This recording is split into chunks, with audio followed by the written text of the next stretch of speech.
अस्सलाम वालेकुम, my name है सैयद मोहम्मद हसन और इस लेक्चर में मैं आप लोगों को सिखाऊंगा स्ट्रिंग क्लास के बारे में।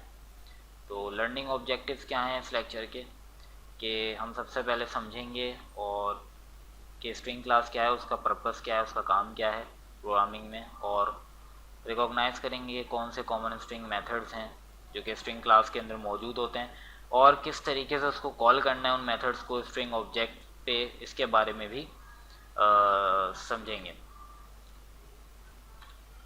तो सबसे पहले the string class in Java basic. What is a string class? तो स्ट्रिंग क्लास जो है, जैसे प्रीवियस लेक्चर में हम लोगों ने मैथ क्लास के बारे में पढ़ा, तो मैथ क्लास से स्ट्रिंग क्लास जो है वो बहुत डिफरेंट होती है। और अब इस लेक्चर के अंदर आप समझेंगे किस तरीके से स्ट्रिंग क्लास को हम यूज़ कर सकते हैं। तो objects, so far we have seen, अभी तक हमने क्या देखा है? वेरिएबल्स जो कि रिप्रेजेंट करते हैं डाटा, जो कि कैटेगराइज होते हैं बाय टाइप्स, यानी मुख्तलिफ किस्म की टाइप से हम उसको कैटेगराइज कर सकते हैं। For example integer, character. तो अब जो है मेथड्स होते हैं, हमने मेथड्स के बारे में पढ़ा और फंक्शंस के बारे में, जो कि क्या रिप्रेजेंट करते हैं? बिहेवियर को। किसी भी मेथड में, किसी भी फंक्शन में डिफरेंट बिहेवियर मौजूद होता है जो कि हम उसको डिफाइन करते हैं। So it is possible to create a new types that are combinations of these two entities. तो such types are called object types और क्लास टाइप्स। तो ये पॉसिबल है कि हम जो है न्यू टाइप्स बनाएं जो कि कॉम्बिनेशन हो इन दो एंटिटीज़ का, ठीक है। और ऐसी टाइप्स को हमने नाम दिया है ऑब्जेक्ट टाइप्स या फिर क्लास टाइप, ठीक है। यानी वेरिएबल्स भी मौजूद हो उनके अंदर और मेथड्स भी मौजूद हो, इनका कॉम्बिनेशन होगा ये, ठीक है। तो लैंग्वेजेस जैसे कि जावा हैं, जिसके अंदर हम जो हैं ये कर सकते हैं, ऑब्जेक्ट टाइप बना सकते हैं और क्लास टाइप बना सकते हैं। तो इसको क्या कहा जाएगा कि ये एक ऑब्जेक्ट ओरिएंटेड प्रोग्रामिंग लैंग्वेज है। So we will going to learn how to use some of Java objects. तो हम जो हैं अब समझेंगे किस तरीके से जावा ऑब्जेक्ट्स यूज हम कर सकते हैं, ठीक है। तो OOP terminology, what is mean by OOP? So OOP is short hand for object oriented programming, ठीक है। So what is an object? An encapsulation of data and behavior is known as an object. यानी encapsulate हो जाता है data और behaviour. Placing data and associated method together, इससे क्या होता है कि हम डाटा को और उसके साथ जो उस डाटा के साथ जो उसके साथ मेथड्स हैं एसोसिएट हुए थे, उसको हम एक साथ प्लेस कर देते हैं और उसको हम एक नाम दे देते हैं। तो वो जो है वो एक ऑब्जेक्ट बन जाता है, वो एक ऑब्जेक्ट क्रिएट हो जाता है। तो बिहेवियर कहाँ से वो लेता है? बिहेवियर लेता है जो कि हम उसको मेथड्स प्रोवाइड कर रहे हैं। और डाटा वो कहाँ से लेता है? जो कि हम उसको डाटा प्लेस करते हैं, जो कि हम उसको डाटा बताते हैं, जो वेरिएबल्स बताते हैं, तो वहाँ पे उसके अंदर डाटा मौजूद होता है। So this is known as an object, okay. Now what is mean by object oriented programming? Writing programs that perform most of their useful behavior through interaction with object। यानी इसमें क्या करते हैं, हम प्रोग्राम्स ऐसे लिखते हैं जो कि बहुत से काम जो है हमारा आसान कर देता है by the interaction of with objects. यानी ऑब्जेक्ट के साथ हम इंटरेक्शन करवा के अपने काम को ईजी कर देते हैं। इससे पहले जो प्रोग्रामिंग होती थी वो होती थी प्रोसीजरल प्रोग्रामिंग, जब ऑब्जेक्ट ओरिएंटेड प्रोग्रामिंग डिज़ाइन नहीं हुई थी। तो प्रोसीजरल प्रोग्रामिंग में जो था वो प्रोग्राम करना काफ़ी लेंदी होता था और काफ़ी टाइम कंज्यूमिंग होता था, क्योंकि उसके अंदर ऑब्जेक्ट्स मौजूद नहीं होते थे। लेकिन अब जो है ऑब्जेक्ट ओरिएंटेड प्रोग्रामिंग के अंदर ऑब्जेक्ट्स मौजूद होते हैं, हम ऑब्जेक्ट्स बना सकते हैं, जिससे हमारा काम जो है वो बहुत ईजी हो जाता है और बहुत ही एक्यूरेट काम होता है प्रोग्रामिंग में। तो इसकी एग्जांपल क्या है एक ऑब्जेक्ट की, जो है string object is an example. Now the overview of Java string class. Class string, a class file that describes the data and methods associated with a string objects। Class string क्या है?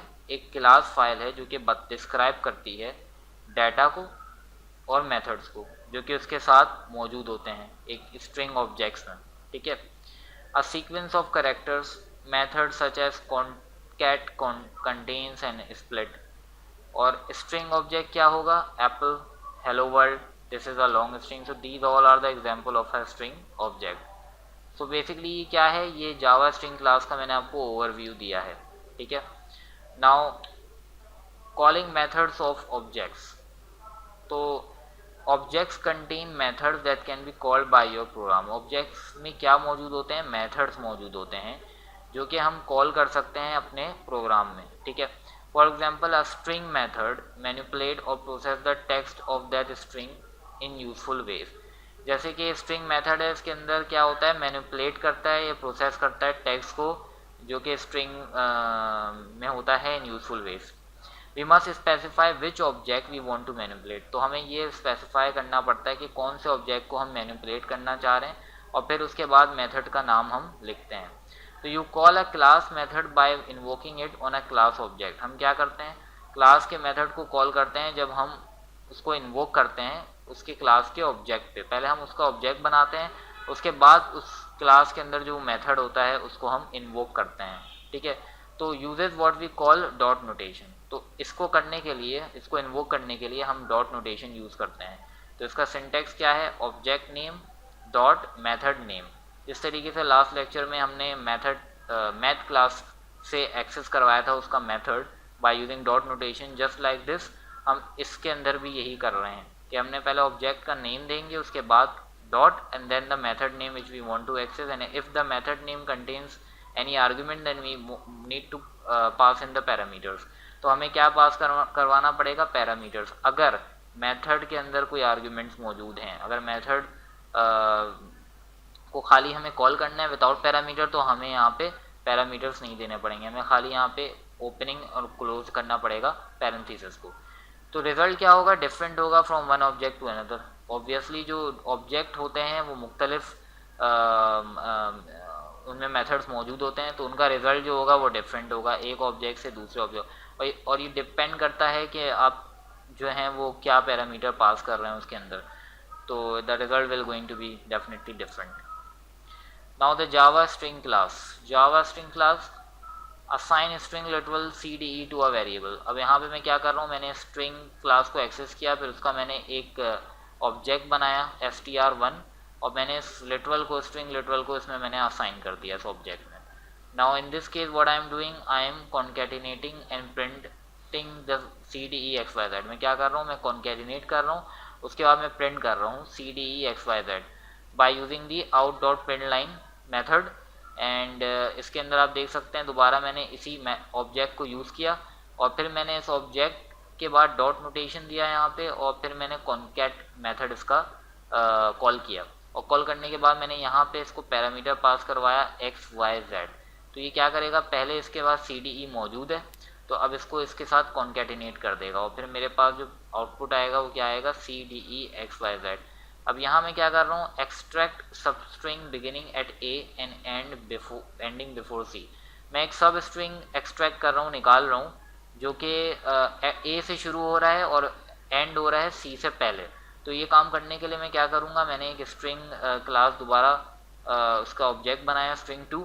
उसके बाद मैंने इसको assign किया ABC string और इस string में से मुझे सब स्ट्रिंग चाहिए जो कि स्टार्ट होगा 0 पोजीशन में। Now in this case the 0 position is at the letter A। सो 0 पोजीशन किसकी है? A लेटर की यहाँ पे इस स्ट्रिंग में। और फिर मैंने कॉमा के बाद 2 इसकी एंडिंग पोजीशन बता दी। तो ये C से पहले एंड होना चाहिए, बिफोर C। तो 0 1 एंड देन 2। तो फिर ये एक्सट्रैक्ट कर लेगा यहाँ पे इससे 2 से पहले जो लेटर है, तो 2 से पहले क्या है? 1। तो it will going to extract AB from this string, okay. और फिर इसमें यहाँ पे होल्ड करेगा, स्ट्रिंग 2 में होल्ड कर देगा, स्टोर कर देगा और उसके बाद मैंने इसको प्रिंट करवा दिया। तो ये क्या प्रिंट करेगा? यहाँ पे AB प्रिंट करेगा क्योंकि इसके अंदर यहाँ से इसने क्या एक्सट्रैक्ट किया? ओनली A एंड B, ठीक है। तो इस तरीके से हम जो है ये मुख्तलिफ मेथड्स और मुख्तलिफ इस क्लास के अंदर फंक्शंस मौजूद हैं।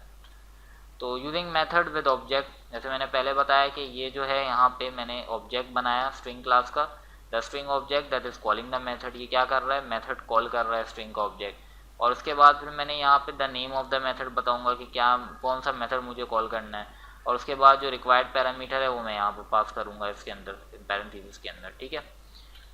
इसके बाद यहाँ पे ये जो मेथड है ये str1 की वैल्यू को चेंज नहीं कर रहा है। बहुत इंपॉर्टेंट बात है कि str1 की वैल्यू को क्या ये मेथड चेंज कर रहा है? नहीं। जो str1 के अंदर वैल्यू मौजूद है वो वैसे ही रहेगी, उसकी वैल्यू चेंज नहीं होगी। सिर्फ ये क्या करेगा? ये कंप्यूट कर देगा जो कि उसके अंदर वैल्यू है उसको कॉन्कैटिनेट कर देगा इस वैल्यू के साथ एक्स वाई जेड के साथ, ठीक है।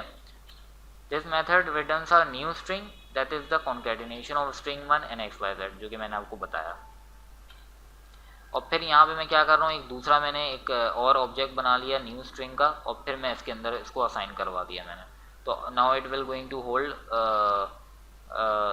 The value equal to A B C and X Y Z, ठीक है। और यहाँ पे ये आउट डॉट प्रिंट मैंने कॉल करवाया जो कि प्रिंट कर देगा इसको। तो इस तरीके से मुख्तलिफ फंक्शंस मैं करवा सकता हूँ।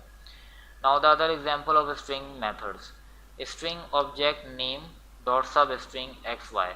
ये क्या करेगा, जैसे पीछे हमने पढ़ा यहाँ पे कि रिटर्न्स करेगा string beginning at index X and ending just before index Y.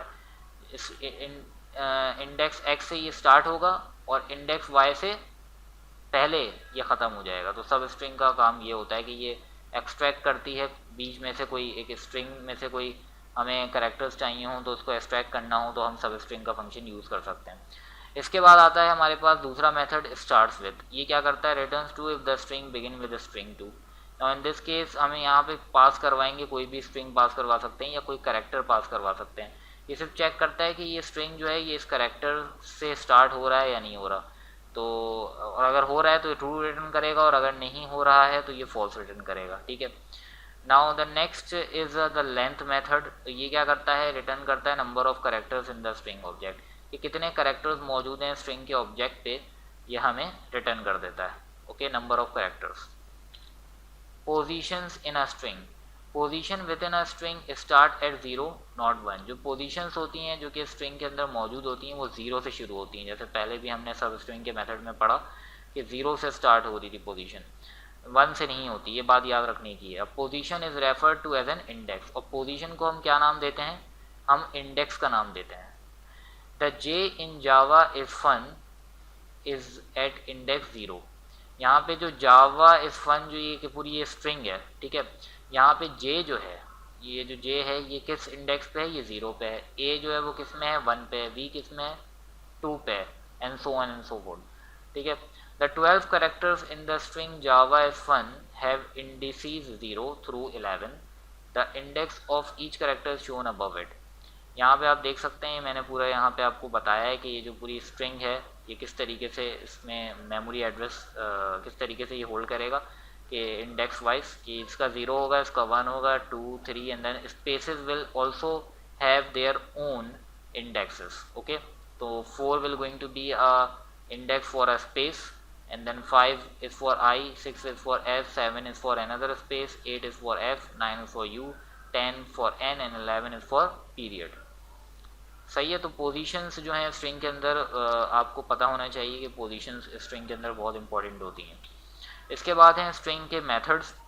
यहाँ पे मेथड का नाम और यहाँ पे मैंने इसकी डिस्क्रिप्शन बताई है आपको।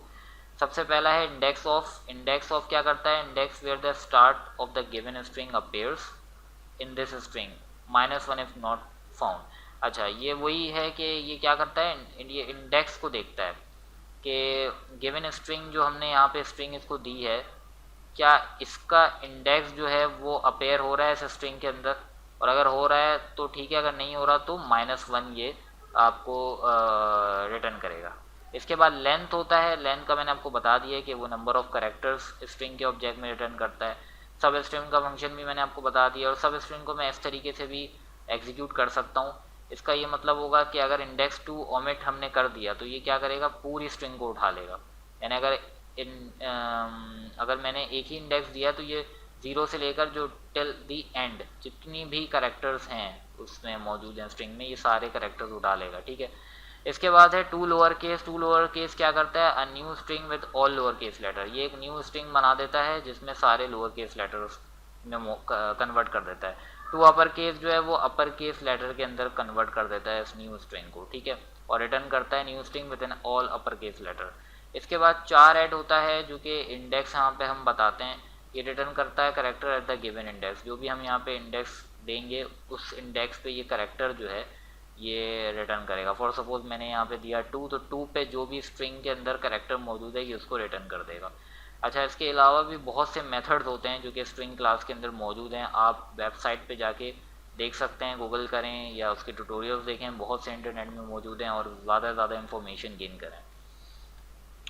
इसके बाद modifying strings, the methods that appear to modify a string are substring to lower case to upper case etcetera actually create a new string and return it. Basically ये सारे मेथड्स क्या काम कर रहे होते हैं, जो कि मॉडिफाई करते हैं स्ट्रिंग को, ये एक न्यू स्ट्रिंग बनाते हैं और फिर उसको रिटर्न कर देते हैं।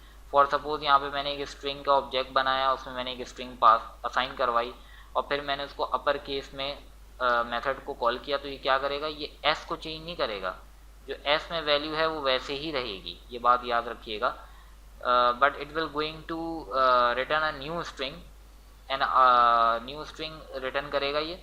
और यहाँ पे मैं देख सकते हैं आपके, मैंने इसको प्रिंट करवाया तो आउटपुट क्या आएगा, ऑनेस्ट ABE, क्योंकि मैंने इसको अपर केस में कन्वर्ट किया था। तो इसका मतलब ये नहीं है कि ये जो है ये इसको चेंज कर देगा, क्योंकि यहाँ पे मैंने दोबारा प्रिंट कराया तो ये मुझे यही आउटपुट दे रहा है, ठीक है। लेकिन अगर मैं इस पूरी लाइन को प्रिंट करवाऊंगा, सही है, इस आउट डॉट प्रिंट लाइन में ये पूरा स्टेटमेंट लिखूंगा तो ये मुझे अपर केस में प्रिंट करवाएगा इसको, पूरी स्ट्रिंग को। यहाँ पे आप देख सकते हैं, हमें मैंने बात क्लियर की है कि if you want to modify the variable you must reassign it to store the result of the method call. या फिर आप क्या करें कि आप उसको रीअसाइन करें। अगर आप चाहते हैं कि आप वेरिएबल को मॉडिफाई करें तो दोबारा आपको रीअसाइन करना पड़ेगा, क्योंकि वेरिएबल मॉडिफाई तभी हो सकता है जब दोबारा से हम उसको रीअसाइन करें।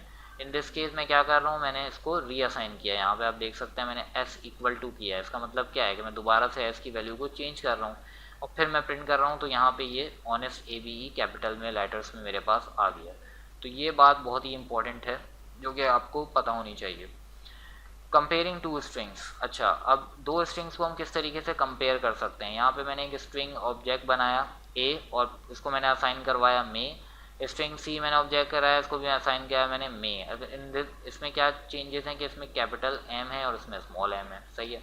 अगर मैंने यहाँ पे कंडीशनल स्टेटमेंट लगाई कि if A is equal to C then out dot print line A is equal to C, तो never it will compare object using these two operator. This will compile but the result may not be what you are really asking for.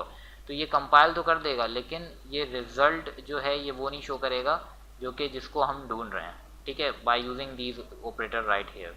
तो मुझे क्या करना पड़ेगा, मुझे इसके अंदर जो है ये यूज़ करना पड़ेगा इक्वल्स। क्या करना पड़ेगा, if A dot equal C, तो फिर क्या करो आउट डॉट प्रिंट लाइन कर दो। तो always use the equals method when comparing two object. ये बात याद रखिएगा, जब भी आप दो ऑब्जेक्ट्स को कंपेयर करेंगे तो हमें ये इक्वल मेथड्स जो है वो मेथड यूज़ करना पड़ता है। मैं ये नहीं यूज़ कर सकता दो इक्वल साइन ऑपरेटर, तो it will going to return a wrong value. तो मुझे ये रिटर्न करना है, सही है, क्योंकि अगर मैं ये यूज़ करूँगा तो ये कंपाइल तो हो जाएगा, this will going to compile, लेकिन रिजल्ट जो है जो हम एक्सपेक्टेड कर रहे हैं वो नहीं आएगा। सो always remember that when you are comparing two objects, so you need to use the equal method. आपको equal method इस्तेमाल करना है। So that's about it for this lecture guys. I hope you enjoy this lecture and please subscribe to my channel and thank you very much for watching. Bye for now.